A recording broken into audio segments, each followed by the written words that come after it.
Ceci est un livre audio autogénéré par Google. À Paris, le contexte favorable à la naissance de CPCU Chap. 1.1. Chapitre 1. À Paris, le contexte favorable à la naissance de CPCU. 1.1. Quelques points d'histoire pour transposer le contexte. 1.1. Généralité. Paris atteint en 1846 le premier million d'habitants, et son deuxième très rapidement en 1876. C'est l'essor industriel de la capitale, dont la population va quintupler en un siècle, de 540 000 en 1801 à 2 700 000 en 1901. Le troisième million sera approché au lendemain de la Première Guerre mondiale. Cette augmentation de la population entraînera bien des changements. Paris évoluera à la fois dans son architecture et son habitat, par le développement de ses équipements publics et ses transports collectifs. Avec entre autres, la recherche du bien-être, donc d'une bonne hygiène nécessaire à la santé des individus.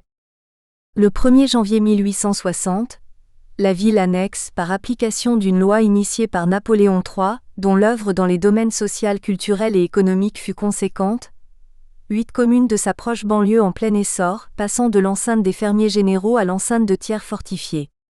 Elle est découpée en 20 arrondissements, au lieu de 12. Dans les communes annexées, peu de rues étaient pavées, les trottoirs et les égouts inexistants, le gaz et l'eau presque absents. Paris avait une allure campagnarde avec des vignes, des champs de blé ou de légumes, des moulins, des guinguettes, des fermes. Sous Louis-Philippe, les vaches pèsent sur ce qui deviendra quelques années plus tard les Champs-Élysées. Paris fait alors 105 km², 1% de la superficie de l'Île-de-France, et gardera son contour jusqu'à nos jours. Les enfants suivent l'école parfois assez saisonnièrement. Les livres sont alors peu répandus, et l'enfant à l'âge adulte doit souvent suivre les cours du soir pour compenser son retard en orthographe ou en arithmétique. L'ouvrier parisien sera au XIXe siècle un façonnier et au XXe un ouvrier qualifié. 2 matières sont essentielles à l'apprentissage, l'histoire et le dessin. L'histoire, la science et la technique sont au service du progrès social. Le triomphe de la science, de la technique et de la raison en est un moteur. Le progrès technique et la productivité progressent de pair, fruit des capacités novatrices des hommes. Entre 1850 et 1880, prend naissance un cycle d'urbanisation qui se prolongera jusqu'à 1914. Gare de Lyon. Hôtel de ville. 1.1.2 Evolution matérielle. En 1789, la capitale attire les migrants, provinciaux ou étrangers, dans une ville quasi médiévale, main-d'œuvre nécessaire pour la construction de 3000 immeubles entre 1824 et 1827. La naissance des transports en commun et les grands projets urbains de l'époque expliquent cette affluence. Pourtant en 1848, un Parisien sur 3 ignore au lever de son lit, le matin, comment il va survivre une journée nouvelle. Le soulèvement urbain de juin 1848 s'expliquera notamment par le chômage ou le travail précaire, et le manque de logement pour les pauvres. Les épidémies incessantes, choléra, typhoïde, grippe et l'entassement expliquent également cette révolte du peuple. Nouveauté du XVIIIe siècle, des bains froids avaient été installés sur la Seine, à la râpée. Ces bains, entièrement recouverts d'une toile, avaient 24 mètres de long sur 4 de large. Ils étaient formés par une vingtaine de pieux enfoncés dans la rivière, que des planches reliaient ensemble. On y descendait au moyen d'une échelle attachée à un bateau, dans lequel les baigneurs se déshabillaient et laissaient leurs vêtements. Le prix du bain était de 3 sous. Le linge se payait à part, 1 sou pour une serviette du côté des hommes, 3 sous pour une chemise du côté des femmes. Les lavandières lavaient leur linge dans la Seine, jusque vers 1840 où heureusement s'imposèrent les bateaux lavoirs. Paris n'était pas une ville propre, les rues de cette époque puaient le fumier, les arrière-cours sentaient l'urine, les cages d'escalier exhalaient le bois moisi et la crotte de rat. Les salles de bain d'Harappa démontrent que la civilisation de la vallée de l'Indus, 1000 ans environ avant J.C., bénéficiait d'une organisation urbaine impressionnante, comprenant un système complexe d'aqueducs et d'égouts dans le centre-ville avec des puits d'eau disponibles au public. Tout est toujours bien relatif. Le choléra, comme on va le voir plus loin, sévissait à Paris. Il était donc urgent d'assainir les réseaux et de moderniser la capitale, ce sera la mission du préfet de la Seine, Haussmann. Pour répondre aux souhaits formulés par l'empereur, il choisit une équipe pluridisciplinaire pour un urbanisme global. Il ajoutera rapidement 50 km de voies nouvelles aux rues de Paris, donnant alors tout son prestige à la capitale. Georges Haussmann. Haussmann a fait subir à la capitale, jusque-là étouffée et paralysée, la mutation qu'il adapterait à son époque, notamment sur les plans de l'hygiène et de la circulation. En s'appuyant sur des services hautement spécialisés, créés par lui à cet effet, et sur un système original d'autofinancement, il conçoit le fonctionnement de la ville en termes de système homologue, hiérarchisé et solidaire. C'est dans le cadre de telles convictions qu'il entreprendra la réalisation de ses projets. En 17 ans, Haussmann fit exécuter pour 2,5 milliards de francs de travaux, avant d'obtenir un crédit parallèle, émanant de la Caisse des travaux de Paris, en 1858. L'œuvre novatrice du baron Haussmann a inspiré par la suite la transformation du réseau urbain français, et exercé une influence considérable non seulement en Europe, Vienne, Berlin, Rome, Anvers, mais également aux États-Unis. On peut penser que cette influence est à l'origine du remodelage de Chicago, 1919, par Daniel Burnham. On parlera d'un « nouvel haussmannisme » de 1953 à 1974. Extrait des nombreuses bibliographies concernant Haussmann. Claude Philibert Rambuteau, 1781 à 1869, préfet de 1833 à 1848, a déjà entrepris la transformation de Paris. Mais c'est surtout Haussmann qui modernise et aère la capitale, à partir de longues voies transversales et d'espaces verts et d'édifices de caractère qui donneront son charme à Paris. Le baron crée, le 28 décembre 1856, le service du plan de Paris, qui matérialise l'avancée de cette œuvre gigantesque. Son fidèle maître d'œuvre est Jean-Charles Adolphe Alphand, directeur du service de la voie publique, qui restera 30 ans en service à la préfecture de la Seine. Cet éminent dignitaire des ponts et chaussées redessinera le bois de Boulogne, les Champs-Élysées, le bois de Vincennes, le parc Monceau, les boues de Chaumont, le parc Montsouris, ainsi que d'innombrables squares, parcs et jardins. Parallèlement, Belgrand, l'homme des travaux souterrains, est directeur des eaux et égouts, en 1865. Qui se chargera de ces opérations, du plan, de l'exécution ? Au service des égouts et au service du pavé de Paris succédera, en 1848, le service municipal des travaux de Paris, fusion des eaux égouts et du pavé de Paris. Au service municipal des travaux était réservé le lavage des caniveaux, depuis des bouches alimentées en eau, qui contribuaient à assainir les égouts. On estimait alors les ordures ménagères à 1 litre habitant jour, soit 800 000 mètres apostrophes par an. Dès 1859, les rues seront arrosées à la lance. Les premières machines balayeuses à rouleau apparaîtront en 1875.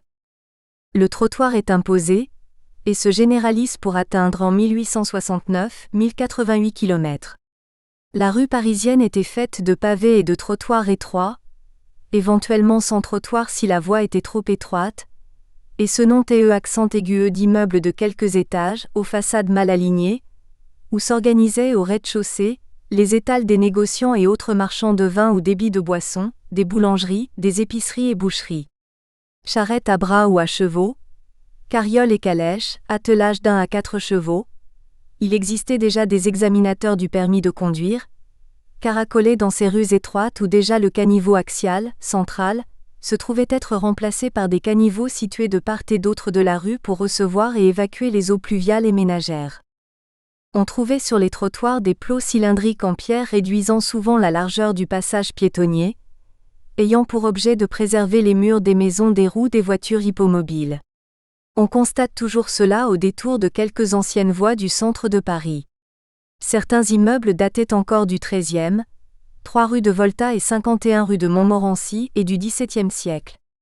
Le Paris de 1850 était à peu de choses près le même que celui de Louis XIV. Une loi du 28 mars 1858 débute la phase majeure de la métamorphose de Paris. En 1862, on fera le projet de passage souterrain pour traverser les boulevards les plus fréquentés. En 1900, on envisagera même de recouvrir la Seine d'une gigantesque autoroute. La Révolution et l'Empire ont suscité une première vague d'industrialisation au cœur de la capitale. Paris sera le principal centre de la révolution industrielle dans la première partie du siècle. En effet, la cité possède déjà sous Louis-Philippe 20% des machines à vapeur françaises, et encore 10% sous Napoléon III. On fabrique des machines à vapeur, des chaudières, des pompes, des manomètres, d'abord à Paris, puis très rapidement en périphérie, en particulier dans la petite banlieue nord-est partiellement intégrée à Paris en 1860. La Grande Dépression de la fin du siècle induit la désindustrialisation de la capitale, qui s'accélère très nettement à la Belle Époque. En 1874, on inaugure l'Opéra de Paris, qui bénéficie des dernières découvertes en matière de physique, lumière électrique, chaleur, acoustique, optique.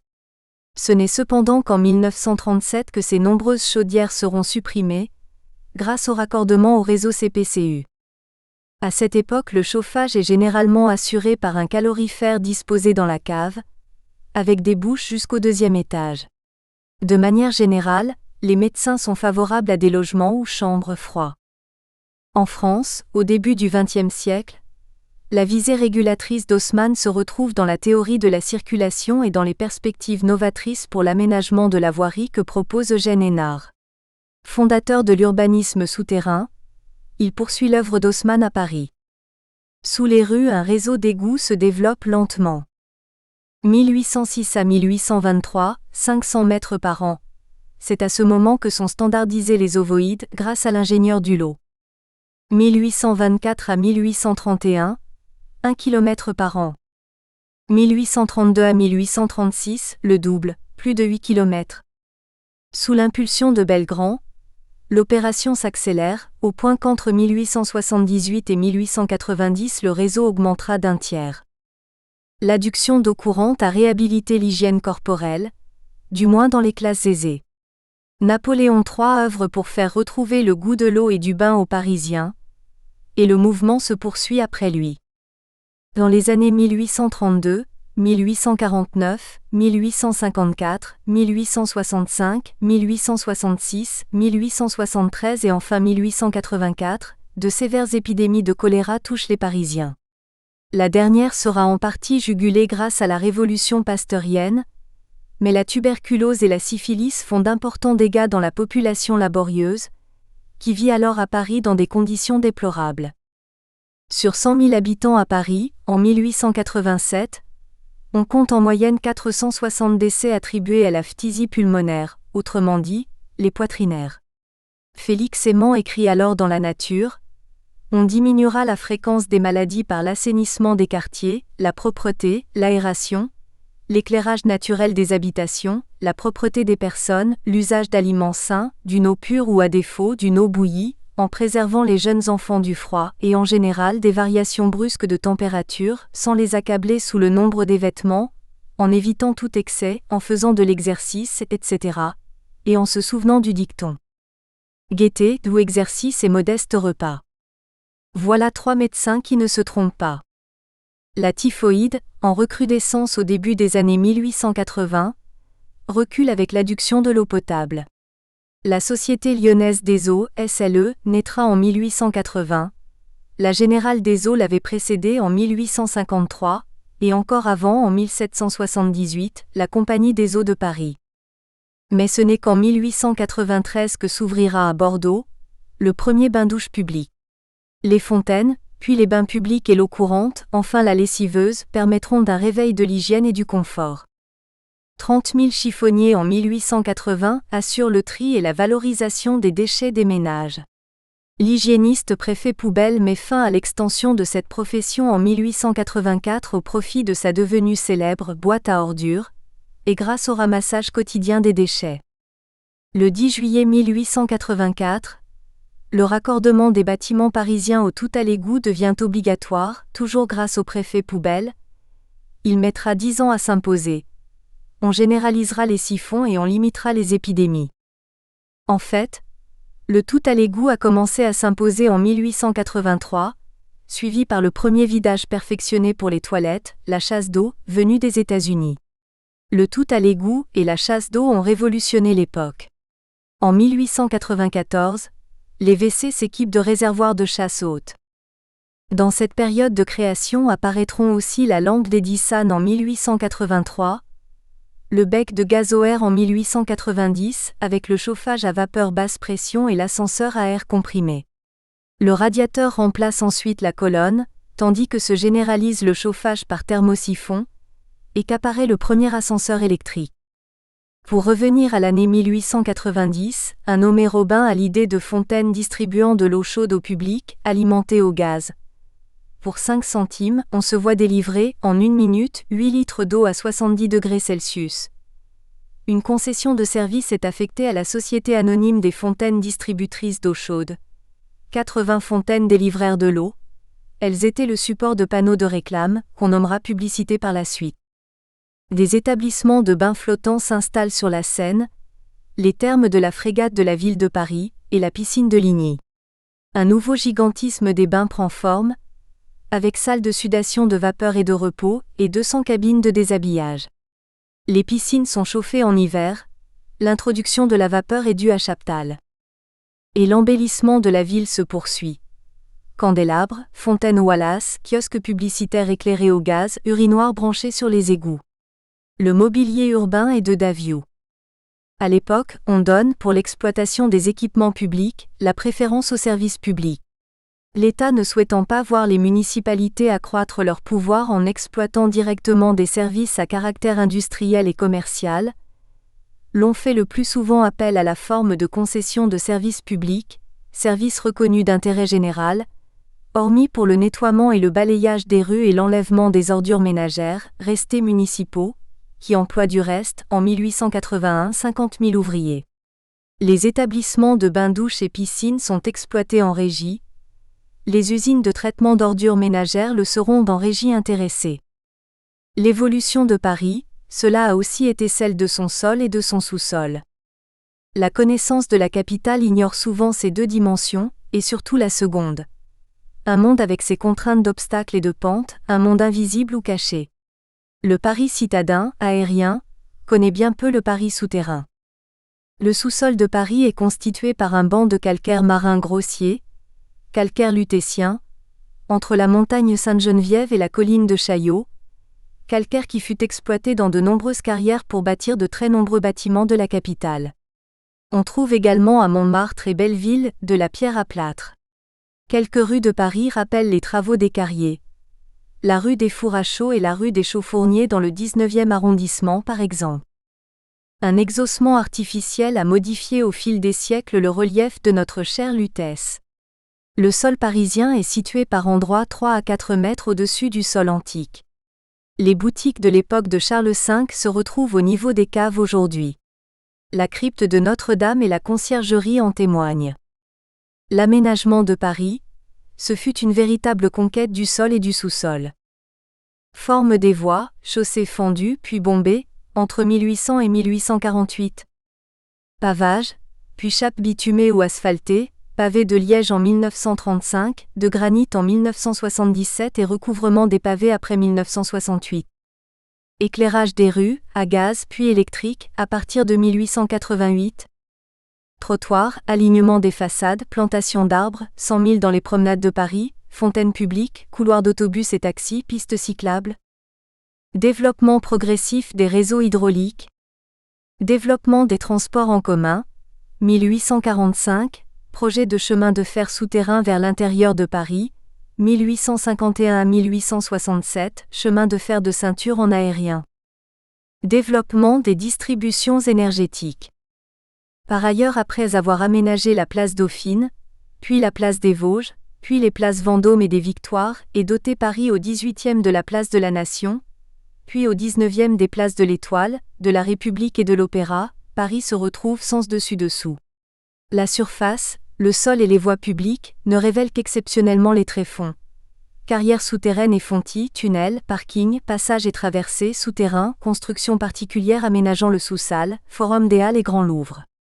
Sans parler des catacombes, qui se développent en fait sur 1/10 de la surface de Paris, site particulier qui comprend un très vaste réseau de galeries souterraines. Au début du XXe siècle, on trouvait déjà quelques canalisations souterraines. Pour l'adduction d'eau, l'assainissement, l'air comprimé, les télégraphes pneumatiques, sont venus s'y ajouter le réseau de chauffage urbain, les conduites de gaz, les câbles électriques, le téléphone et les câbles de télétransmission. Certaines canalisations empruntent les égouts, d'autres sont disposées sous les trottoirs, d'autres enfin sous les chaussées. Le profil du sous-sol parisien est composé aujourd'hui d'un tissu disparate de canalisations, conduites, égouts et tunnels, appartenant à des propriétaires différents, agissant chacun pour son compte, dans le cadre d'une coopération minutieusement approuvée par la ville de Paris. La pose ou le vieillissement de ces réseaux, fuite de diverses conduites, entraîne l'éventration de la voirie. Environ 15 000 ouvertures de tranchées par an sont recensées à Paris. Ce qui implique une gestion générale du sous-sol, et l'établissement puis la difficile tenue à jour de plans standards de récolement. Qu'il s'agisse des Halles, de la Défense ou du quartier Italie choisi, quelques réalisations devenues exemplaires montrent qu'on aurait pu construire différemment la ville et intégrer plus fréquemment les canalisations souterraines dans des galeries visitables. Espérer qu'il ait pu en être ainsi dans la plupart des rues de Paris, relève tout de même de l'utopie. On peut évoquer aussi quelques beaux projets d'urbanisme souterrain, qui n'ont pas vu le jour. En 1910, Eugène Hénard présente une coupe d'une rue future, inspirée de projets de Léonard de Vinci. En 1925, plan voisin prescrivant un Paris rehaussé et dressé sur un sol artificiel. En 1937, travaux du groupe d'études du Centre urbain souterrain, animé par Édouard Doutoujian et relayé par Gaston Bardet. Et si on allait plus loin, en 1951, un plan proposé par André Thirion. Sur un plan général, dans ce grand mouvement d'urbanisation, il n'a pas manqué de vision ambitieuse.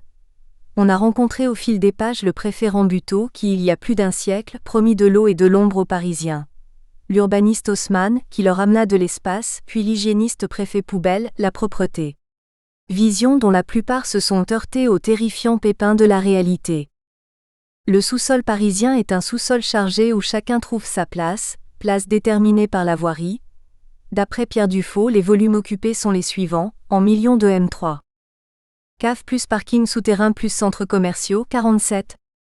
Métropolitain et RER plus SNCF, 19. Égouts et ouvrages collecteurs, 8. Carrière, 6. Voirie souterraine, 1,1. Galeries techniques diverses, 0,6. À Paris, le contexte favorable à la naissance de CPCU Chap. 1 à 1,2. 1.2. Comment Paris s'est pourvu de concessions. 1.2.1. Logement et urbanisme. La modernisation de la capitale, accélérée sous le Second Empire, avait entraîné un apport de confort important. La construction de la première cité ouvrière remonte à Napoléon III, comme l'assistance médicale gratuite et la suppression du travail les dimanches et jours fériés. La moitié de la population parisienne était très mal logée.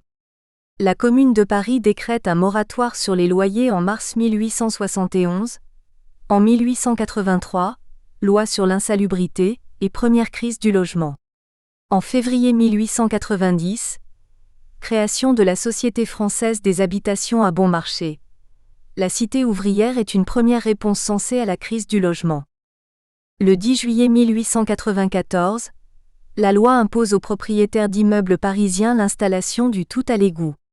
En 1898, est instituée une police des immeubles menaçant ruine. Les arrêtés d'insalubrité, des logements et ou de péril seront utilisés par les maires et les préfets jusqu'à nos jours. De 1896 à 1906, l'industrie, gaz, électricité, automobile, progresse plus rapidement que durant les 25 années précédentes. Paris devient aussi progressivement une ville de service. Une loi sur l'hygiène publique est adoptée le 15 février 1902. En 1904, on compte 80 000 immeubles dans la capitale. En fait, plus précisément 79 982 maisons ou immeubles. Mais le boom immobilier du début du XXe siècle ne profite qu'aux immeubles d'une certaine classe. La tuberculose causait alors 12 000 morts par an. Elle était la maladie de l'habitat, directement liée au manque d'ensoleillement des logements. Les architectes et les médecins en collaboration établissent des règles architecturales et urbaines. Il s'agit alors d'ensoleiller et d'aérer les logements à construire. La population parisienne, pour cause d'immigration provinciale, augmente de 25 000 personnes par an, 60 000 personnes sont dénombrées dans 6 îlots insalubres. 340 000 familles vivent dans des conditions indécentes de surpeuplement, moins d'une demi-pièce par personne. Au Congrès international d'hygiène en 1904, parmi les architectes et les hygiénistes présents, Émile Chesson anticipe: le chauffage urbain viendra apporter la souplesse et son confort aux nouvelles constructions qui s'édifieront sur les anciens îlots insalubres. En 1905, à Paris, Augustin Rey, architecte, intervient au 4e Congrès international de la tuberculose. Son projet architectural, lauréat, privilégie la circulation de l'air dans les cages d'escalier et les logements et une blancheur immaculée partout. L'ensoleillement des logements devient alors une préoccupation hygiénique également recherchée.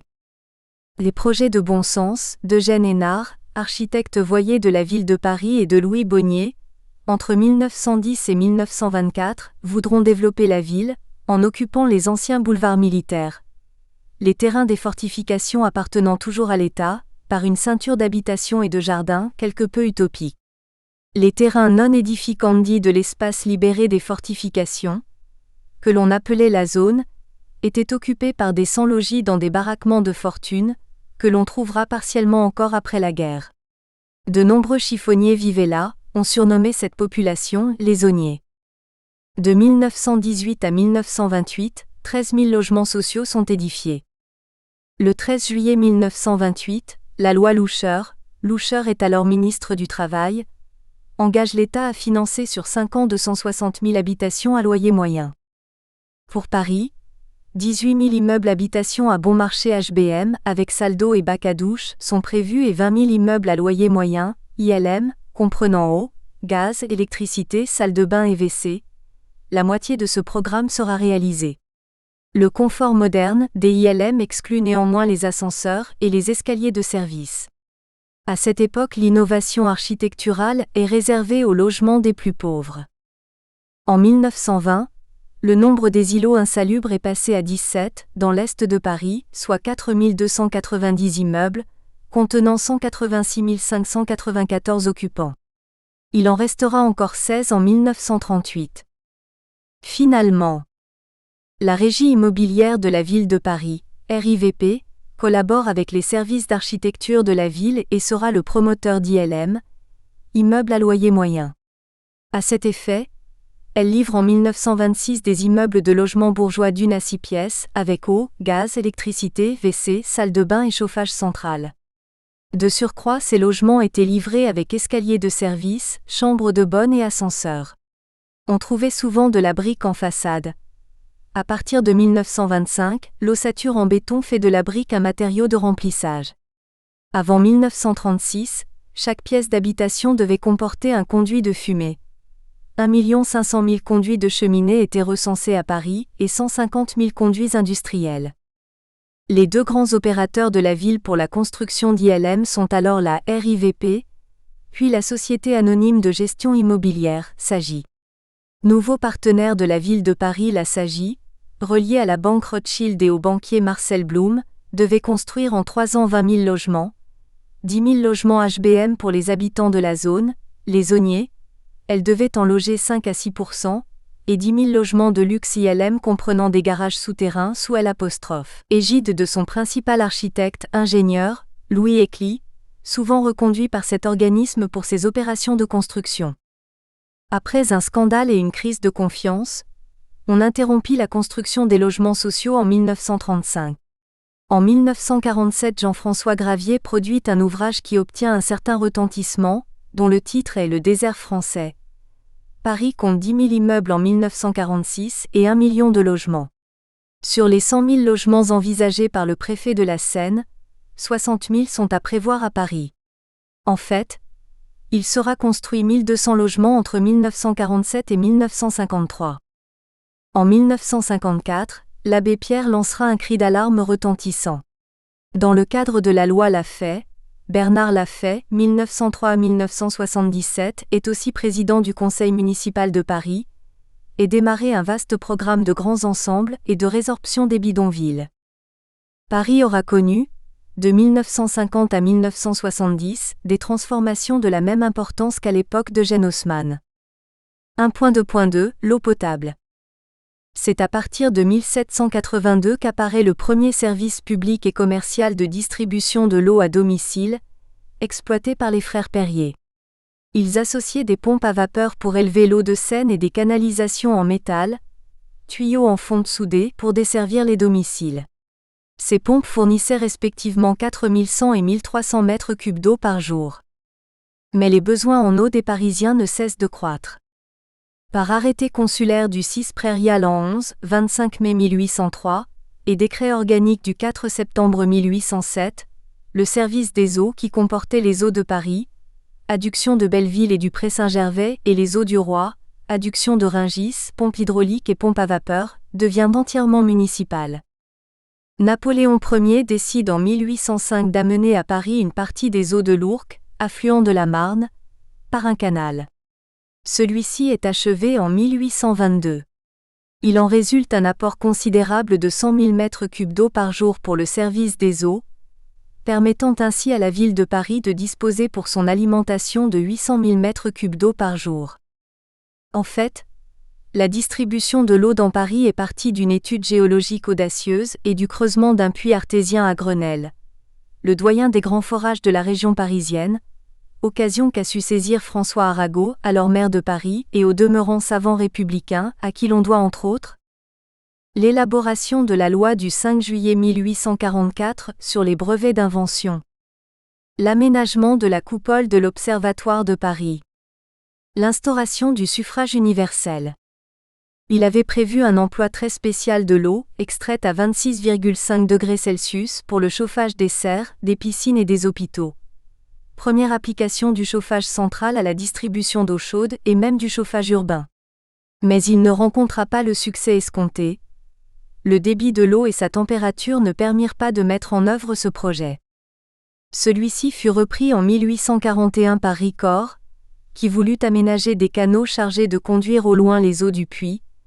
L'eau de Grenelle ne fut plus utilisée comme source de chaleur. Elle participera cependant à la production de chaleur, mais beaucoup plus tard.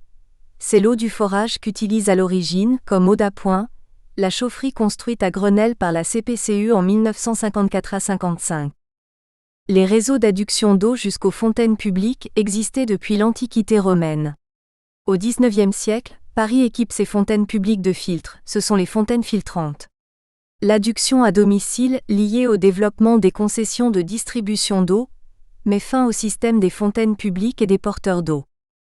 Paris se dote de grosses unités de filtration à la fin du XIXe siècle, avec les usines de Saint-Maur et d'Ivry. La première concession, à Lyon, de distribution d'eau remonte au décret impérial du 14 décembre 1853. Elle fut attribuée à la Compagnie Générale des Eaux CGE. En 1860, la même mission échoua à la Compagnie, cette fois pour Paris, puis en 1869 pour la banlieue de la capitale.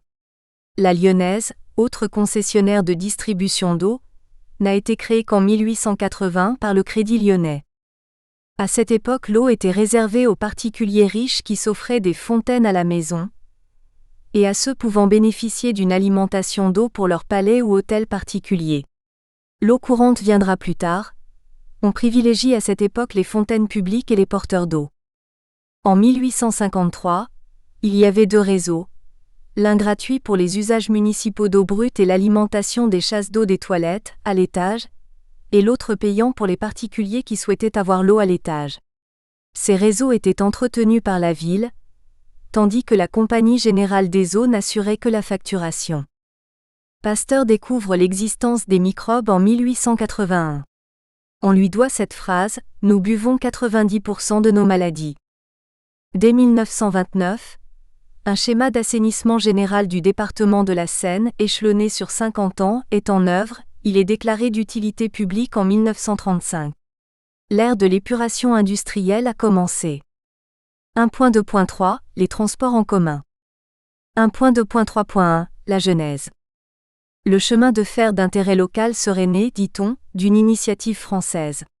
Le métro existait cependant déjà à Londres en 1863, puis à Chicago en 1892, à Budapest en 1896, et à Glasgow en 1897. Un métro aérien circulait aussi dans l'île de Manhattan, à New York, avant le XXe siècle. Mais il faut d'abord choisir. Entre métro aérien et métro souterrain, Victor Hugo milita contre le métro aérien, et pour l'énergie de transport, entre la vapeur et l'électricité, et enfin se rallier aux techniques des chemins de fer à voie étroite, la voie normale ayant été abandonnée dans de nombreux pays européens. La France avait fait un timide essai de cette technique en 1851. La question de l'établissement d'un réseau de chemins de fer est posée dans la capitale dès 1871. Entre 1872 et 1889, pas moins de 40 projets de métropolitain municipal de Paris fleurissent à la Société des ingénieurs civils. Monsieur Alphand, après le chemin de fer de ceinture, voit d'un bon œil le projet du métropolitain. Le premier wagon de chemin de fer pour les voyageurs a été expérimenté en Angleterre en 1825. En 1886, dans La Nature, et à propos de la traction électrique sur le chemin de fer aérien de New York, on peut lire, sans faire beaucoup de bruit, on voit que les Américains savent faire de bonnes besognes, et n'attendent plus les conseils de la vieille Europe pour entreprendre de grandes expériences et surtout d'utiles applications. Nous ne perdrions rien à les imiter, en abordant les questions électriques par le côté pratique et non par le côté spéculatif. Signé E.H. Le métropolitain, réutilisation Rams-Prague. Le 22 novembre 1895, le ministre des Travaux publics, Louis Barthou, admet l'établissement du métro comme chemin de fer d'intérêt local sous le régime de la loi de 1880. Il s'en remet à la ville du soin de son exécution. Le gouvernement n'aura à intervenir que pour présenter au Parlement le projet de loi déclaratif d'utilité publique. Au cours de l'été 1897, André Berthelot, agrégé d'histoire et de géographie, est l'aîné des 6 enfants du célèbre chimiste Marcellin Berthelot, 1827 à 1907, fait la connaissance du financier belge Édouard Dampin. Devenu conseiller municipal, il plaide en faveur d'une décision urgente pour le métropolitain, notamment en vue de l'exposition universelle prévue en 1900, il prône la voie étroite. Le conseil municipal retient en juin 1897 l'offre présentée par la Compagnie Générale de Traction, CGT, constituée le 7 janvier 1897, animée par Édouard Dampin, appuyée par M.M. Schneider et compagnie du Creusot, berceau de l'industrie sidérurgique. Fulgence Bienvenue est chargée de construire le premier réseau, de 6 lignes, avant 1911. Elles seront achevées en 1910. Travaux colossaux, 265 km de voies, 48 stations. La ligne numéro L aura été inaugurée le 19 juillet 1900 à 13h, avec 8 stations sur 18. Quant à André Berrelot, sans le moindre délai de convenance, il se retrouve très vite dans le groupe où il devient, en 1900, président du conseil d'administration de la Société parisienne pour l'industrie des chemins de fer et des tramways, SPICFTE. Une participation lui est offerte également dans la Société du métro, la CCFMP, en raccourci CMP. Il en devient administrateur délégué en 1902. On le retrouve aussi au conseil de la Société d'électricité de Paris, CEP. Il est élu député en 1902, mais son mandat de député ne sera pas renouvelé. André Berthelot sera également président de la Société d'électricité et gaz du Nord, SEGN, fondée en 1910, qui dépendait de la Parisienne électrique. En 1910, il prend définitivement ses distances avec le groupe Ampin. Finalement, il fonde la Banque industrielle de Chine qui sombrera dans un krach financier. Daniel Berthelot, professeur à la Sorbonne en 1903, second fils de Marcellin Berthelot et frère d'André, présidera la CEP et se retrouve aussi au triphasé du groupe Lyonnaise. Les tramways font à l'époque figure de spécialité typiquement belge. Dans ce domaine, Édouard Dampin aura joué un rôle de pionnier. Dès 1895, les Belges contrôlent une quarantaine de sociétés de tramways à travers le monde.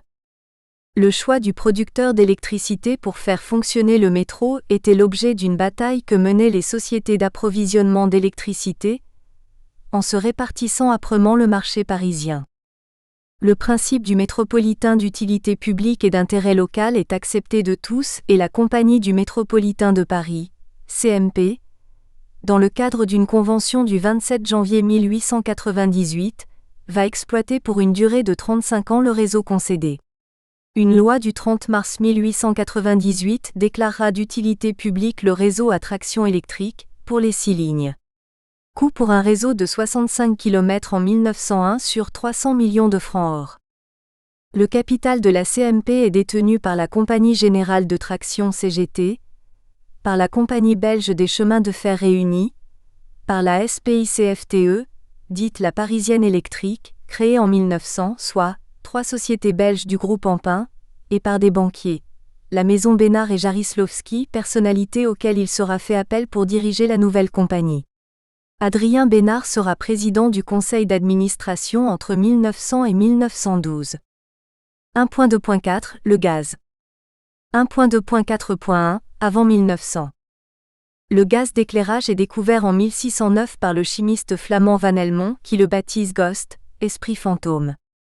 Pour s'éclairer à l'époque des Lumières, il fallait se fournir en bougies, dont le coût était lié au nombre nécessaire pour éclairer qui son château, qui son théâtre, d'autant qu'il fallait pourvoir, notamment au théâtre, au remplacement de celle-ci. La pièce et ses actes devaient prévoir un rythme qui tenait compte de la durée d'incandescence des bougies et du temps de leur remplacement. On ne peut imaginer une pièce de théâtre se dérouler dans le noir. Aussi l'alternance du remplacement des centaines de bougies devait coïncider avec la fin d'un acte.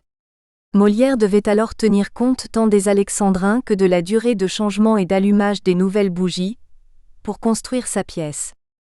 Lorsque s'éclairer était un luxe, le gros budget de la lumière se trouvait réservé aux nobles tandis que les pauvres vivaient dans l'ombre. Les fabricants de bougeoirs et de bougies s'autorisaient un marché très lucratif.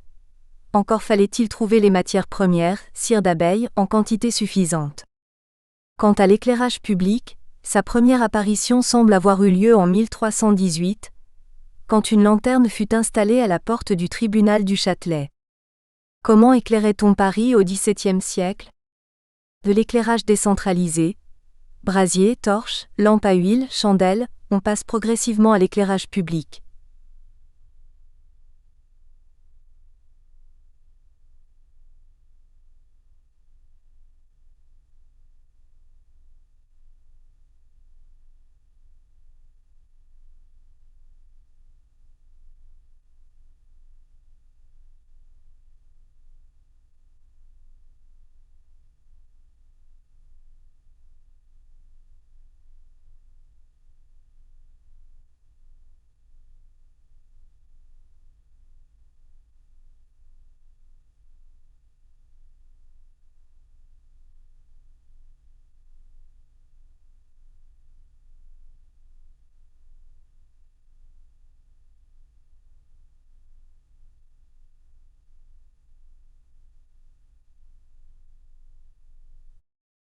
Un siècle plus tard, en 1769, est attribuée une première concession pour l'illumination de Paris. Paris compte alors 3500 réverbères, nombre qui sera porté à 11 050 en 1809 et 12 672 en 1821. Mais on n'en est pas encore au bec de gaz. La découverte de l'éclairage au gaz est attribuée à Philippe le Bon et ou à William Murdoch. En fait, Philippe le Bon en prendra en 1799 un brevet. C'est dans le 7e arrondissement de Paris que la première expérience d'éclairage au gaz est réalisée, le 11 octobre 1801 dans l'hôtel Seignelay, au 43-47e rue Saint-Dominique. Philippe le Bon parvient à chauffer plusieurs pièces avec un seul poêle, et à allumer tout un jardin à l'aide d'une thermolampe de son invention. Il meurt mystérieusement en 1804. En 181, la veuve de Le Bon, qui veut continuer à exploiter ses résultats, installe une thermolampe rue de Bercy et dans une habitation du faubourg Saint-Antoine et réalise l'éclairage de la galerie Montesquieu au Palais Royal. En 1815, l'opéra sera ainsi éclairé. Le gaz fait des adeptes, surtout dans les commerces et les théâtres. Sous la Restauration, l'hôpital Saint-Louis accueille dans un vaste hangar la première usine à gaz, et en 1818 une autre usine à gaz est construite dans le quartier du Luxembourg.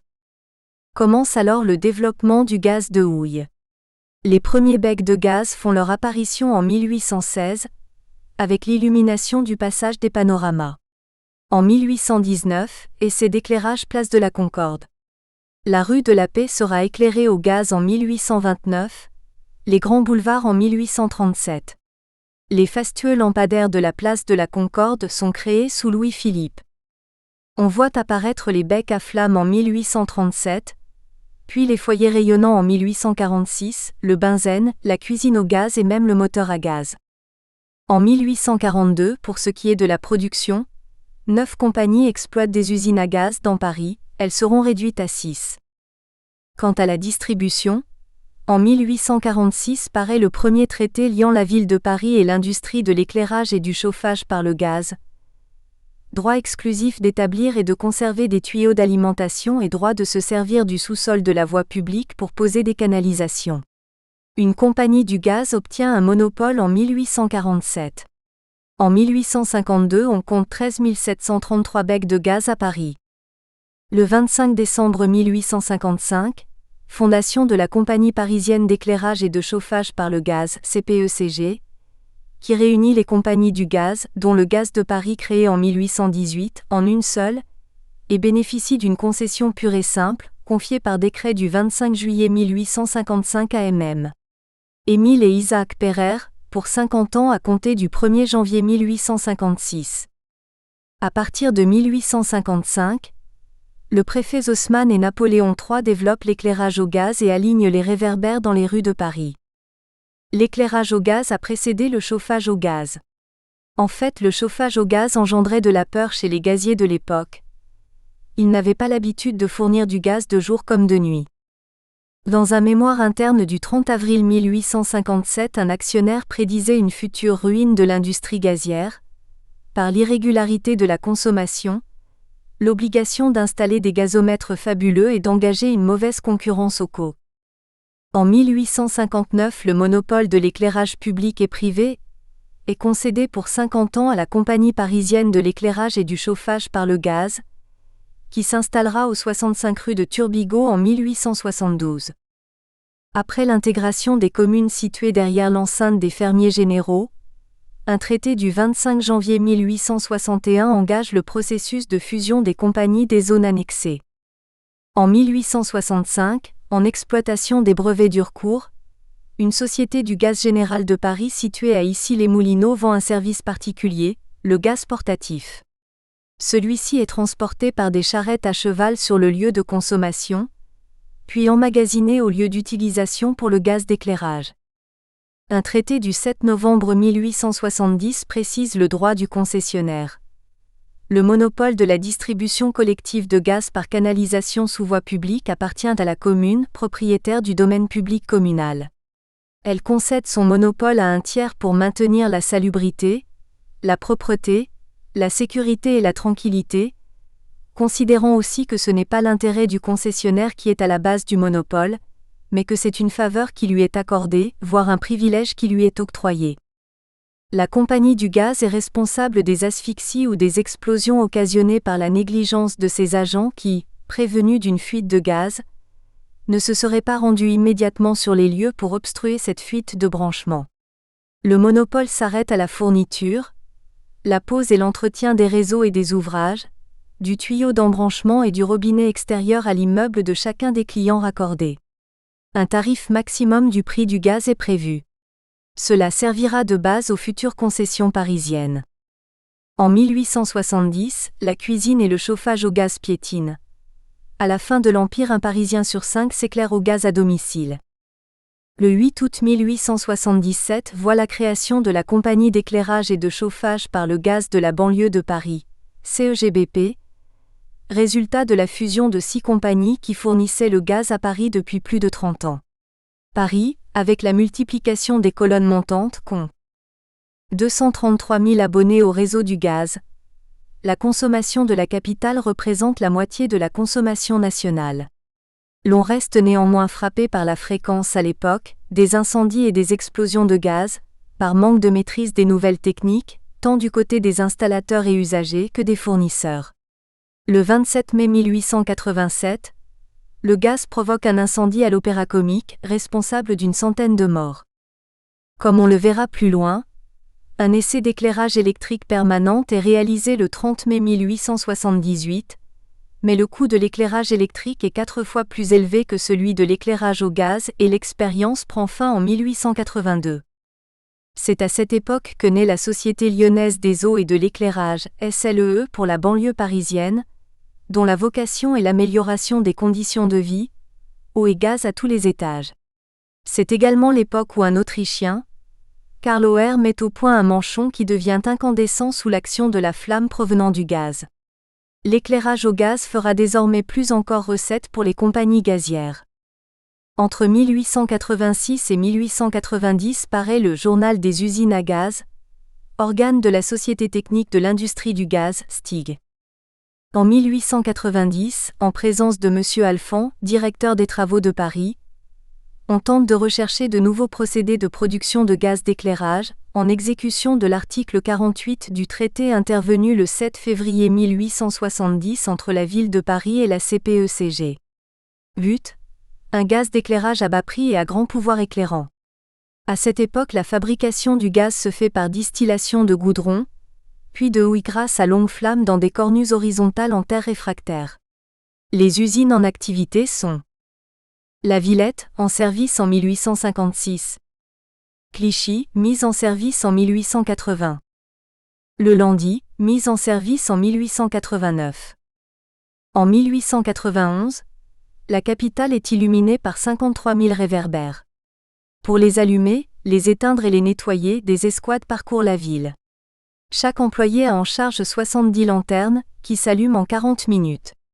Certaines sont éteintes à minuit, d'autres au petit matin. 1.2.4.2, après 1900. En 1905, la CPECG, redevient Gaz de Paris. Elle loue des appareils de cuisine et de chauffage pour en faciliter l'usage. La cuisinière à gaz entre à la cuisine. Mais le gaz est encore très cher par rapport à l'anthracite. La flamme bleue n'est pas encore à la portée de toutes les bourses. À partir du 1er janvier 1906, une compagnie fermière est chargée de l'exploitation des usines de la Compagnie du gaz, devenue propriété de la ville de Paris. C'est la ville qui fournit le gaz. En 1907, la Société du gaz de Paris est transformée en régie intéressée. Les abonnés sont encore peu nombreux. En 1910, Paris compte 53 908 appareils d'éclairage au gaz, dont 51 800 à bec incandescent. La Société du gaz de Paris a la charge de l'entretien de 1800 km de canalisation, sous voie publique. La consommation de gaz en 1909 est de 410 millions de m3. Le chauffage central par le gaz avait commencé à Paris en 1911, avec 8 appareils. En 1914, on atteignait 70 installations. Elles furent arrêtées pendant la guerre. La reprise se fit en 1919 et le développement reprit. 23 appareils en 1920, 83 en 1923, 147 en 1925, 219 en 1926, 260 en 1927. En 1925, lors du congrès de l'Association des ingénieurs en chauffage ventilation froid, AICVF, sur le chauffage et la ventilation des bâtiments habités, M. de Besson, qui préside ce congrès, émet le vœu d'une tarification adaptée au chauffage au gaz, prenant exemple sur une compagnie à Rueil qui applique un tarif dégressif pour la consommation de nuit, chauffage central par accumulation. À cette époque, sur 119 communes desservies, la tarification est progressive. Le responsable de la Société du gaz de Paris, concessionnaire de la ville de Paris, se retranche sur sa dépendance auprès de la ville, propriétaire des usines et du matériel. Le souhait d'employer le gaz pour le chauffage ne va pas être très vite pris en considération par l'Union du gaz. Les avantages principaux du chauffage au gaz, selon un membre du conseil de la Société d'encouragement, M. Colmet-Dahage, en novembre 1927, sont l'extrême simplicité du service, l'allumage se faisant instantanément sans aucune préparation et pouvant être assuré facilement par la maîtresse de maison. La suppression complète de toute manutention du charbon et de l'évacuation des cendres, et des mâchers-fer. La propreté absolue par la suppression des poussières et des fumées. La suppression de l'emmagasinage du charbon et des bois, allume-feu, difficile dans les appartements exigus des immeubles actuellement construits. Enfin, du fait de sa facilité de mise en route, le fait que ce chauffage puisse être intermittent, il en résulte une réduction considérable du nombre d'heures de marche de la chaudière. On peut observer que c'est sur la base des mêmes arguments que à la même époque va être créée la CPCU. Il ne semble pas cependant que ses créateurs aient été animés par l'ambition de réduire la part de marché du gaz. N'a-t-on pas perdu l'occasion de coordonner les développements du gaz et de la vapeur, au lieu de laisser s'établir une concurrence qui n'a été profitable ni pour l'un, ni pour l'autre ? 1.2.5 L'électricité. Le 19e siècle, on l'a vu, fut celui de l'éclairage au gaz. Mais dans l'ombre, l'électricité se préparait à prendre le relais. Alexandre Volta fait fonctionner une pile le 18 novembre 1800 à Paris devant l'Institut national de France. Nicholson et Carlyle, puis Sir Humphrey Davy, en 1807, aboutissent à faire jaillir de la pile un faisceau de lumière. En 1840, le physicien Foucault inaugure une ampoule électrique. 1841 est l'année du premier éclairage électrique, 2 mm. Deleuil et Archereau à Paris, et des expériences publiques. En 1845, circulent les premiers tramways à courant alternatif. En 1855, cette nouvelle forme d'énergie transportable est présentée aux Parisiens lors d'une exposition. En 1875, quelques lampes à arc vont éclairer la gare du Nord. Mais il faudra attendre la lampe à incandescence d'Edison pour convaincre les réticents. Un premier essai d'éclairage électrique permanent a lieu à Paris en 1878, le 30 mai, mais l'expérience s'achève en 1882. 1879 voit l'inauguration de la première locomotive électrique. À cette époque, on invente le transformateur. C'est aussi l'année de l'éclairage des magasins du Louvre et du Palais de l'Industrie. Gaz et électricité ne sont pas encore concurrents, le marché est ouvert. La SLEE, créée faut-il le rappeler en 1880, a pris une participation dans la société de construction mécanique et de lumière électrique qui éclairera la gare de Lyon, la place du Carrousel et le bureau central des postes. En 1881, la France organise entre le 1er août et le 15 novembre une exposition internationale de l'électricité qui consacre la naissance de l'électrotechnique. C'est aussi l'année du premier omnibus électrique. De 1882 à 1886, des expériences montrent la possibilité du transport de l'électricité, et en 1886 commence en France la distribution de courant électrique. La production d'électricité n'est pas vraiment centralisée. En 1886, des moteurs à air comprimé destinés à produire l'éclairage électrique sont installés dans le sous-sol du Café de Paris. En avril 1888, sur décision du Conseil de Paris, se crée un réseau municipal d'électricité, destiné à l'éclairage tant public que privé. C'est aussi en 1888 que sont engagés des débats sur la concession électrique de Paris. Il est créé, en 1889, 6 secteurs concédés pour 18 ans, concessions assurant les distributions publiques et privées. Secteur de la Villette, SA d'éclairage et de force pour l'électricité, usine à Saint-Ouen. Secteur Edison, Compagnie Continentale Edison. Secteur de la Compagnie parisienne de l'air comprimé. Secteur de la place de Clichy, Société Le Triphasé, créée en 1898, et Société de la place de Clichy, créée en 1889 par la SLEE. Secteur des Champs-Élysées, Compagnie d'éclairage électrique des Champs-Élysées. Secteur de la Rive Gauche, Compagnie électrique de la Rive Gauche. En 1888 débute ainsi la distribution d'énergie électrique du quartier des Halles. En 1906, les 6 compagnies seront rassemblées. Des usines sont établies, 18 pour les compagnies, 4 pour la municipalité, à l'intérieur des secteurs. En 1897, des tramways électriques circulent dans Paris. En 1898, la puissance totale des moteurs utilisant la force motrice, moteur, ascenseur, installés chez les abonnés atteint 40 905 kW. Avant 1900, on construit une première usine électrique pour le métropolitain à Bercy. Elle occupait 11 000 m² et sa batterie de chaudière produisait 135 000 kg de vapeur par heure, qui produit du courant continu. Elle devait fournir 1585 kW et servait à alimenter la sous-station électrique du Père-Lachaise, à laquelle elle fut reliée au moyen de 3 câbles composés chacun de 3 conducteurs. Voir l'annexe sur l'usine de Bercy au chapitre 3. Vestiges de la CPDE, compagnie parisienne de distribution d'électricité. À partir de 1900 commence la structuration des secteurs de distribution de la région parisienne. Entre 1899 et 1909, la société du triphasé, productrice à Asnières, baisse de moitié le prix du kWh électrique. Malgré la création des secteurs électriques à Paris en 1889, jusqu'en 1900 le nombre d'abonnés au gaz double. En 1894, le coût de l'éclairage électrique est encore 4 fois plus élevé que celui de l'éclairage au gaz. La Compagnie d'Orléans, en 1895, décide d'employer l'électricité sur la ligne de Sceaux. En 1898 est fondée la Compagnie Générale d'Électricité CGE. Elle fabrique des lampes à incandescence à Ivry-Port et a pour filiale la compagnie de traction par trolley automoteur. Les ouvriers électriciens sont employés dans les compagnies de production et de distribution d'électricité. Ils sont 12 500 en 1905. Émile Patot est le président du syndicat des travailleurs des industries électriques. Le 15 juin 1906 est votée une loi qui place la distribution publique de l'électricité sous la responsabilité des collectivités locales. La gestion de ce service public est soit confiée à un concessionnaire, soit assurée directement en régie par une collectivité.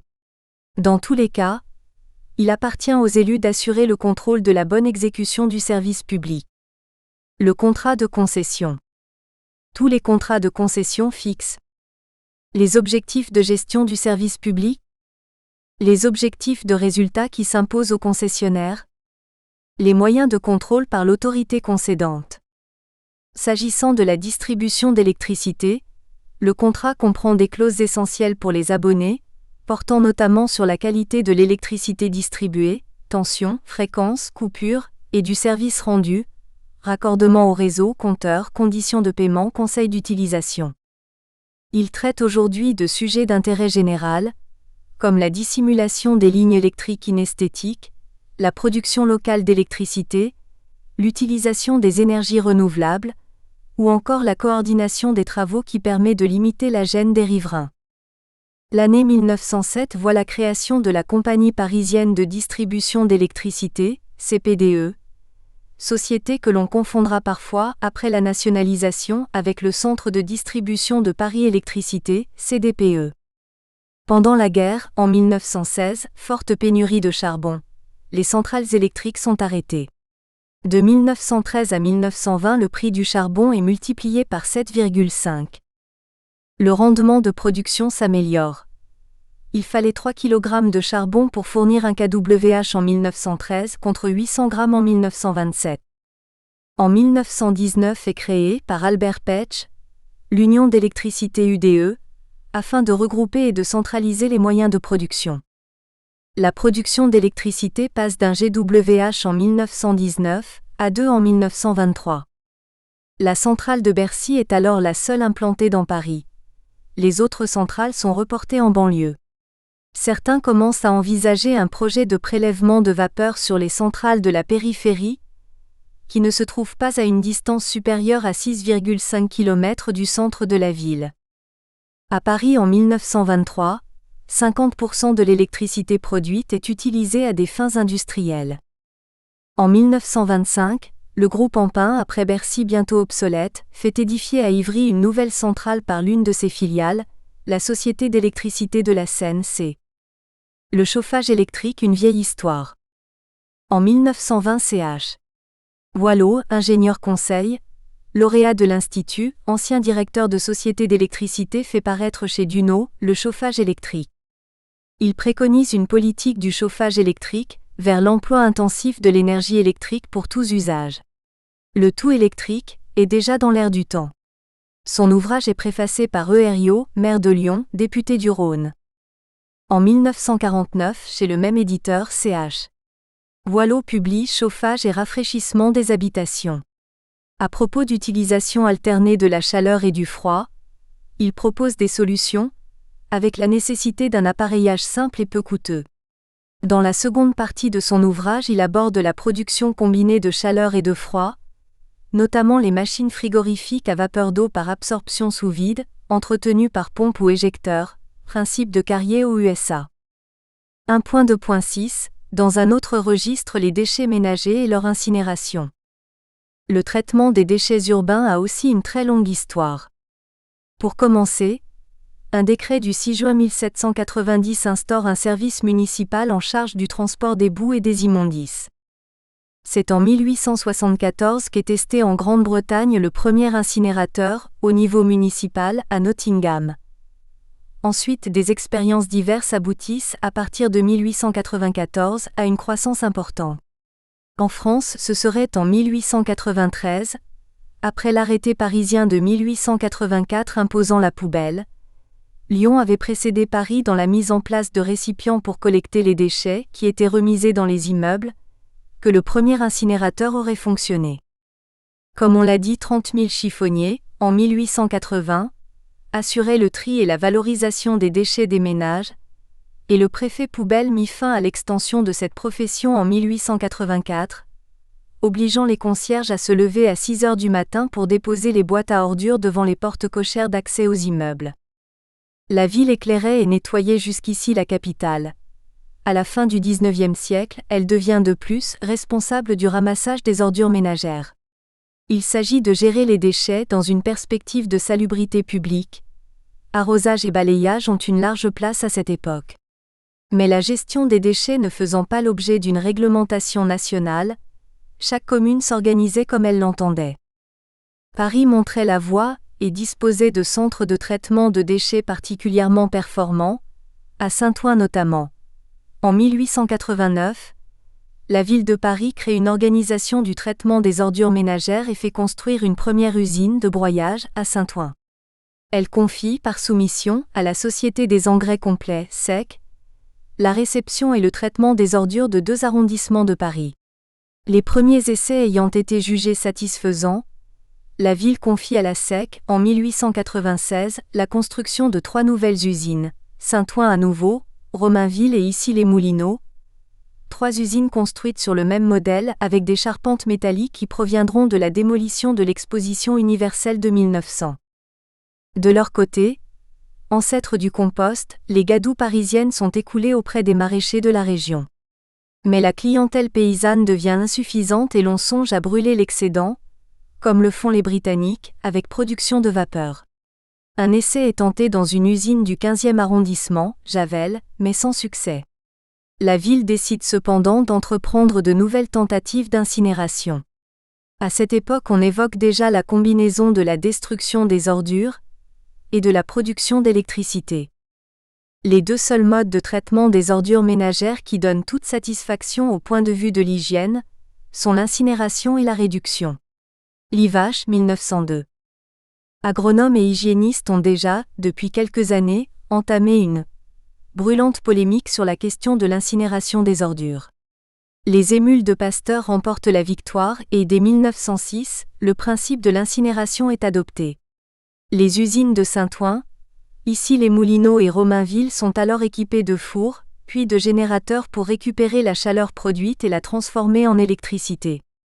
On installe des briqueteries pour réutiliser les mâches-fer.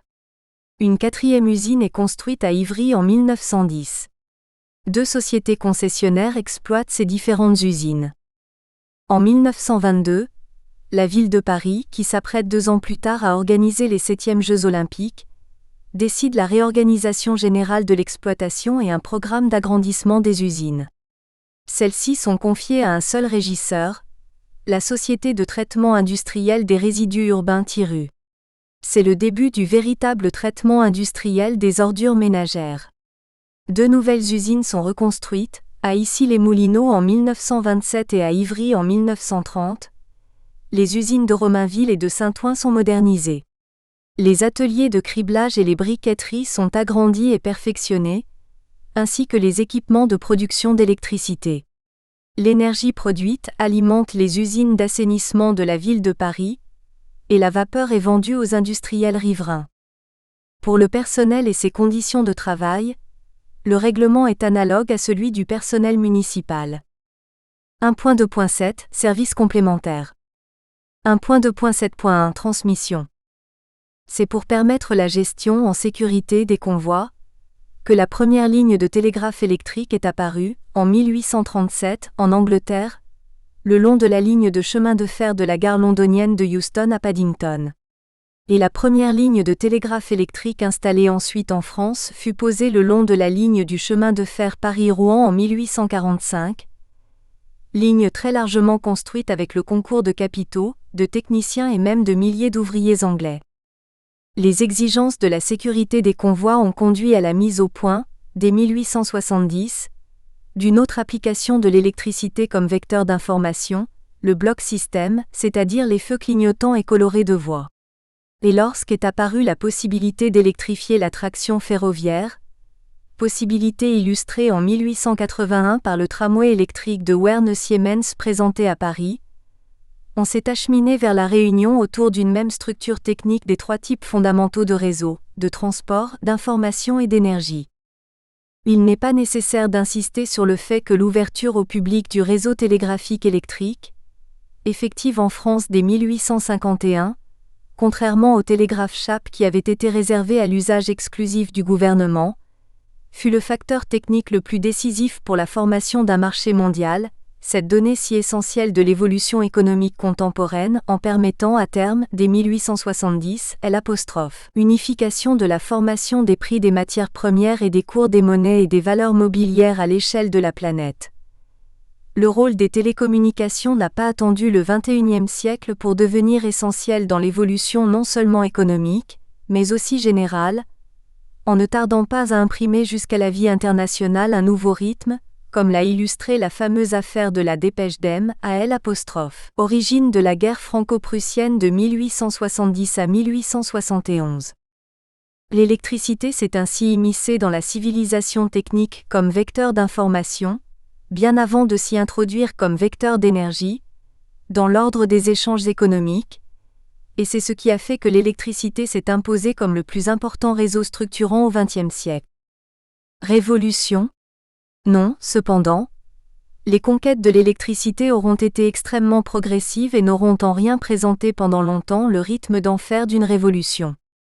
Toute cette évolution historique de l'électricité est bien évidemment liée à la distinction entre courants faibles et courants forts, et au fait que les courants faibles, que l'on a pu obtenir dès l'invention de la pile de Volta en 1800, ont été maîtrisés en premier, alors que la maîtrise des courants forts, qui a permis le passage à l'utilisation de l'électricité sur une échelle industrielle, a attendu les années 1870 à 1880 entre L', invention de la dynamo de Gramme en 1869, et la cristallisation d'inventions associées à ce nouveau développement technologique représenté par l'Exposition internationale d'électricité tenue à Paris en 1881, qui peut être considéré aujourd'hui comme le point de départ, à la fois effectif et symbolique, de l'entrée dans l'ère électrique.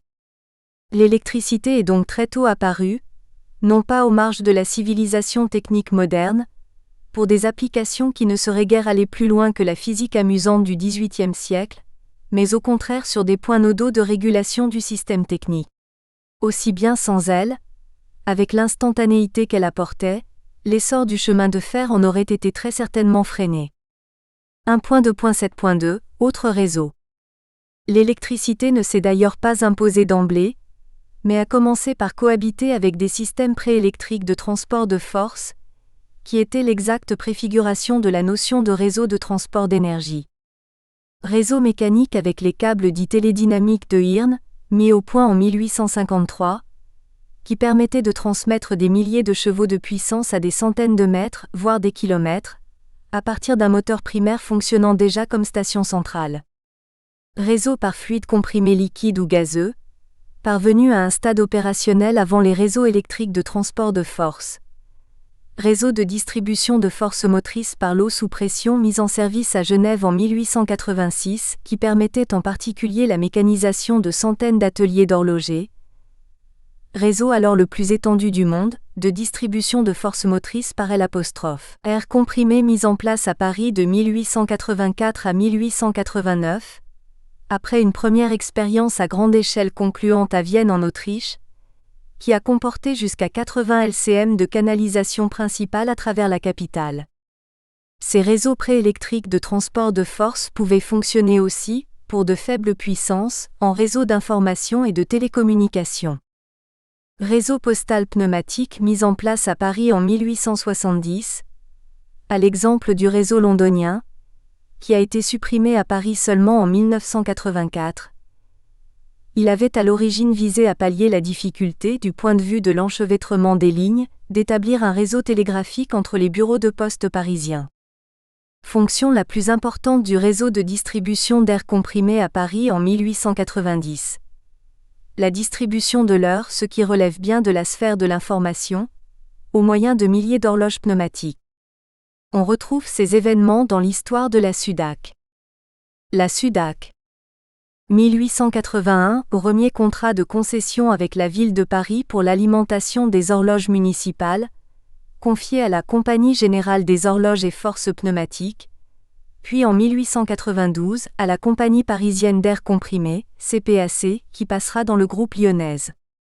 Le réseau courait sur 48 km dès 1888. Comme il était nécessaire de faire passer sous les voies et les ponts des conduites d'air, le quai de la gare fut dès 1891 doté d'un tuyau de 50 cm de diamètre qui empruntait ensuite les maçonneries du pont de Tolbiac, rejoignait les grands boulevards en traversant Bercy, et gagnait ensuite la place de la République. L'usine de la CPAC, quai de la gare, qui produisait et distribuait de l'air comprimé selon le procédé de l'ingénieur autrichien Victor Popp, fut édifiée en 1891 sur les plans de Guy Lebris et de l'ingénieur Joseph Leclerc, 1851 à 1920, dans les ateliers duquel, à Montreuil, les travaux métalliques étaient réalisés. À l'origine, l'usine était composée de 4 nefs métalliques, 3 petites et une grande, accolées les unes aux autres et surmontées par les cheminées des chaudières. En 1920, la halle latérale à 3 nefs fut démolie et remplacée par une halle en béton armé. L'air comprimé servit à faire fonctionner les horloges publiques, notamment celles des chemins de fer, jusqu'en 1927, et à diverses utilisations. Industrie mécanique, garage, relevage des eaux usées, travaux publics, brise-béton, injection de ciment, vibration, etc. Ascenseur hydraulique, réseau de transmission par pneumatique privé et public, ce dernier prit fin le 30 mars 1984, et régulation pneumatique pour CPCU notamment. Une école d'architecture s'érige à l'emplacement de l'usine, quai de la gare. Dans l'ensemble, l'essor des réseaux, en dehors de ceux de transport, est lié à celui de la civilisation urbaine, qui est une dimension et un cadre essentiel de la civilisation industrielle. La ville moderne est par excellence un tissu de réseaux, de transport, d'hygiène et d'assainissement aussi bien que d'énergie et d'information. La ville avait de longtemps, et notamment la ville antique, comporté des équipements techniques collectifs, mais en dehors des adductions d'eau et des aqueducs, ceux-ci se présentaient comme des éléments isolés. Les réseaux sont devenus le cadre structurant fondamental de la ville moderne. 1.2.7.3 Les sapeurs-pompiers de Paris utilisent l'eau de ville.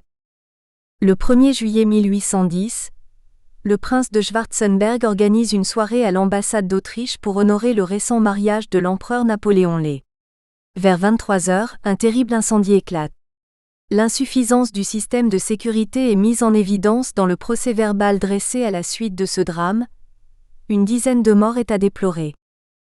L'attention de Napoléon Ier est attirée sur l'organisation de la lutte contre le feu à Paris. Par décret impérial du 18 septembre 1811, il confie cette mission à un corps militaire, le bataillon de sapeurs-pompiers de Paris. Cette unité devient en 1867 le régiment de sapeurs-pompiers qui sera transformé en brigade le 1er mars 1967. Compagne indispensable à notre sécurité dans la capitale, la brigade des sapeurs-pompiers de Paris, BSPP, s'est illustrée dans la sauvegarde de nombreux édifices en prise à un incendie. Caserne de pompiers, pompe à vapeur. Gare de Lyon, siège de la CPCU, une unité de production. CARACTERISTIQUES, du réseau. Un réseau de distribution des chaufferies vers les clients. Un poste de livraison et d'échange de chaleur chez le client. Du chauffage au chauffage urbain et à la concession CPCU. Chap. 2A 2,1. Chapitre 2. Du chauffage au chauffage urbain et à la concession CPCU. 2.1 Le chauffage à travers les âges. 2.1.1 Généralité sur le chauffage. Le mot foyer désigne dans toutes les langues à la fois l'endroit où on brûle un combustible pour chauffer sa demeure, et la demeure elle-même. Le mot chauffage, lui, est plébiscité aujourd'hui sur le web au travers des différents moteurs de recherche. Le chauffage consiste à maintenir une enceinte à une température souhaitée.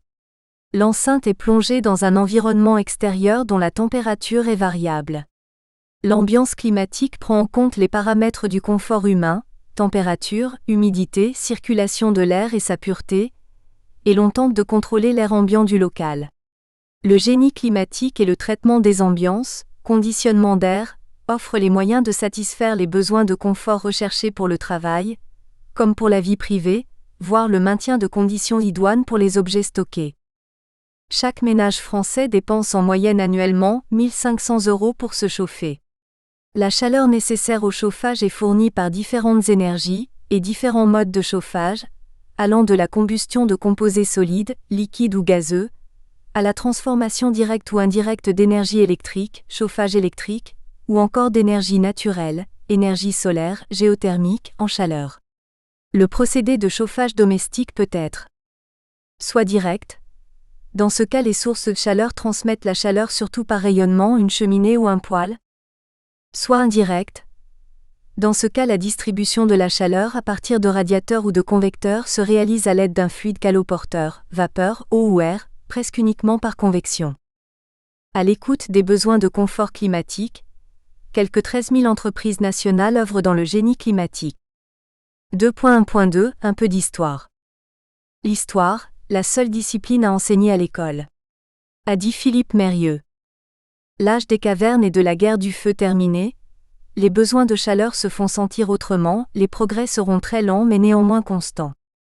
Il semble maintenant certain que dès sa présence sur la Terre, l'homme eut 3 soucis essentiels. Se nourrir, se protéger du froid dans certaines régions, et se défendre des animaux. Parmi ces derniers, il en est dont il a tiré une partie de sa subsistance et d'autres dont il utilisa la fourrure pour se réchauffer, mais le seul animal qui sut faire du feu fut l'homme, et heureusement pour lui. Avec la conquête du feu, apparut la vie artificielle, la cuisson des aliments et le chauffage qui pendant des millénaires resta très primitif, car il n'y a de différence essentielle entre la cheminée du XVIIIe siècle et le feu autour duquel s'assemblait la tribu préhistorique. André Missenard, Le chauffage des habitations. Les plus anciens vestiges connus en rapport avec la chaleur terrestre sont des hauts hachés en pierre volcanique taillée, outils ou armes, datant du IIIe âge glaciaire, il y a 15 à 20 000 ans, trouvés sur le site de Niisato au Japon. Les régions VNL-céaniques constituaient déjà des pôles d'attraction, du fait de l'existence en particulier de fumerolles et sources chaudes qui pouvaient être utilisées pour la cuisson des aliments, la baignade ou tout simplement se chauffer. Avec l'apparition des premières civilisations, à partir de 3500 avant Jésus-Christ, la pratique des bains thermaux et l'utilisation des boues thermominérales deviennent de plus en plus fréquentes, comme cela sera le cas sous les civilisations étrusques. La civilisation romaine, apparue ensuite, a porté le perfectionnement des bains publics à un degré très élevé. Extrait du livre « La géothermie, une énergie d'avenir » de Jean Lemal, ADEME et Florence Jodin, BRGM. Il n'y a pas moins d'1,5 million d'années que les premiers humains, peut-être même l'Homo erectus et l'Australopithecus, ont commencé à maîtriser le feu. Puis le feu a été transporté à l'intérieur des cavernes et des huttes, où une ouverture centrale du toit permettait à la fumée de s'échapper. L'art du confort domestique a sans doute fait son apparition après la glaciation du Würm, il y a 8 ou 9 000 ans. Chez les Magdaléniens, les braises encore ardentes étaient recouvertes de galets ou de cailloux qui emmagasinaient la chaleur et constituaient de véritables calorifères. Un chauffage central, primitif, était dès l'Antiquité d'usage en Chine. Le Kaong chinois, le Tawakanai afghan, le Steinhofen allemand, l'ondol coréen, la cheminée russe et l'hypocauste romain ne seraient-ils pas les déclinaisons d'une même culture technique de chauffage ou les variations du même principe ? Mais qui fut donc le premier chauffagiste de l'histoire ? 2.1.2.1 Le chauffage par hypocauste. Le chauffage central semble s'être développé à partir des foyers et des cheminées, des fourneaux, et enfin des systèmes privilégiant la distribution de chaleur sous le plancher et dans les murs. Les foyers centraux fixes datent de 2500 ans avant Jésus-Christ. Ils ont été retrouvés en Grèce. Le fer apparaît dans la civilisation crétoise en 1430 AV. JC. Les systèmes de chauffage par le sol, radiant par panneaux, semblent être d'abord apparus au Moyen-Orient. Le roi Arzawa aurait installé un tel système dans son palais, à Beyşehir Sultan en Turquie, environ 1300 ans AV.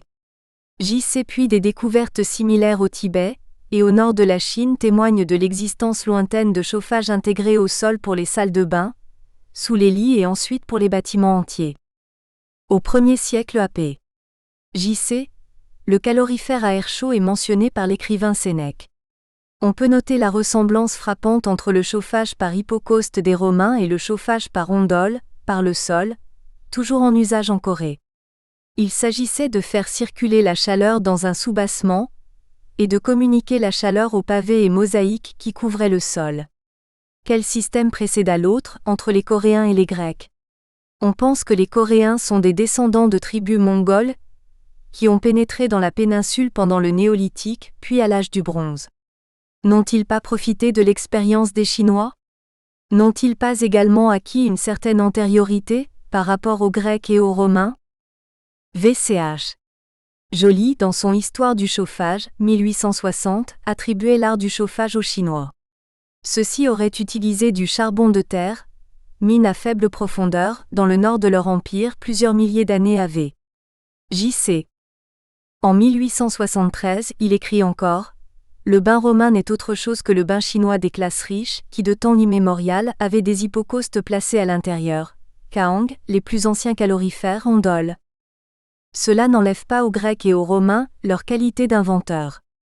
À Éphèse, des vestiges visibles témoignent de leur avancée technologique à l'époque où cette ville était florissante. Sur ce site historique, le tombeau de Celsus bénéficiait même de l'air conditionné.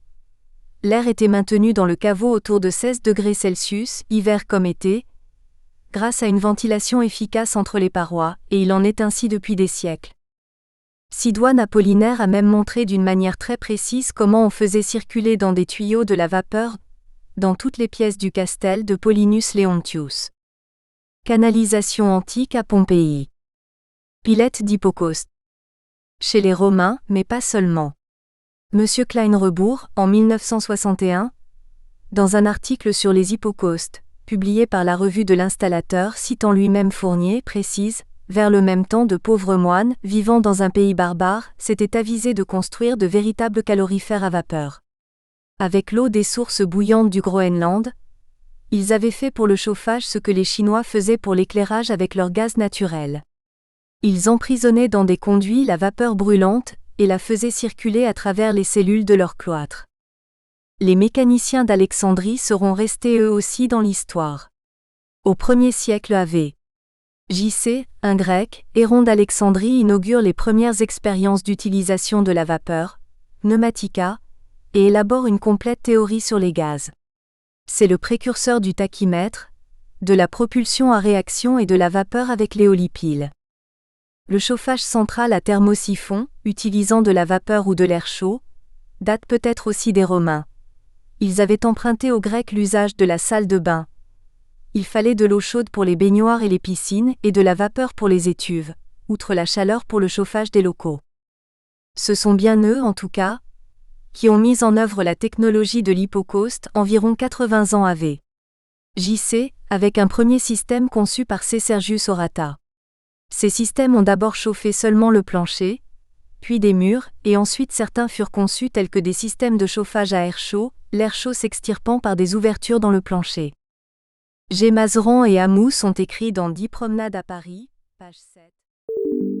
Nous espérons que vous avez apprécié cet aperçu. Pour continuer à écouter ce livre audio sur Google Play Livres, utilisez le lien dans la description de la vidéo.